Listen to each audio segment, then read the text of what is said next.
Magandang umaga, mga igan. Arestado sa bypass operation ng isang hininalang tulak ng droga sa Quezon City.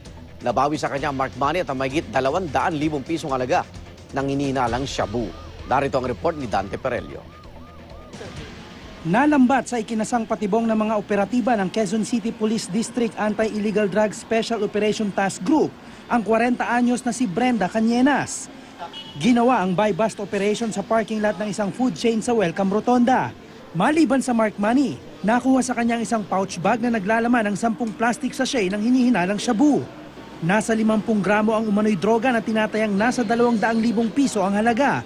Tumangging magpa-interview sa harap ng kamera ang mga otoridad dahil may follow-up operation pa sila laban sa mga kasama ni Cañenas na nakatakas sakay ng motorsiklo.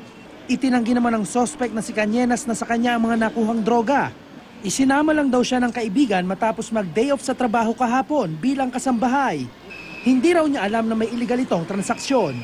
Kasi sabi niya, bibili ko daw kami. Hindi ko naman alam na ganun na yun. Ito ang unang balita mula sa Quezon City. Dante Perello reporting.